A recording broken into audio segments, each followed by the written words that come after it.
അമേരിക്കയിലെ വിവിധ സാഹിത്യ സാംസ്കാരിക സംഘടനകളുടെ ഭാരവാഹിയും സംഘാടകനുമായ രാധാകൃഷ്ണൻ നായർ ശതാഭിഷിക്തനായി. ഇതോടനുബന്ധിച്ചുള്ള ചടങ്ങുകൾ വേറിട്ട രീതിയിൽ ജന്മനാടായ കൊളപ്പുള്ളിയിൽ കൊണ്ടാടി. അമ്പലപ്പുഴ വിജയകുമാറിന്റെ സോപാന സംഗീതത്തോടെയാണ് ശതാഭിഷേക ചടങ്ങുകൾ ആരംഭിച്ചത്.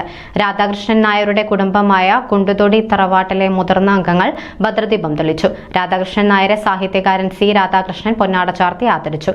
വർഷങ്ങളായി അമേരിക്കയിൽ താമസിക്കുമ്പോഴും നാടിനെയും സംസ്കാരത്തെയും ഒപ്പം ചേർത്ത് നിർത്തിയ ആളാണ് രാധാകൃഷ്ണൻ നായരെന്ന് സി രാധാകൃഷ്ണൻ പറഞ്ഞു. 1000 പൂർണ്ണചന്ദ്രന്മാരെ കണ്ട കുണ്ടുതൊടി തറവാട്ടിലെ 10ഓളം പേരെയും പുടവ നൽകി ആദരിച്ചു. 90 വയസ്സ് കഴിഞ്ഞ ഡ്രൈവർ വാസുവേട്ടനും കുടുംബാംഗം എന്ന നിലയിൽ കണ്ട് ആദരവ് നൽകിയത് ശ്രദ്ധേയമായി. രാധാകൃഷ്ണൻ നായരുമായി അടുത്ത് പ്രവർത്തിച്ചതിന്റെ അനുഭവം Janmabhumi news editor P Sreekumar പങ്കുവച്ചു.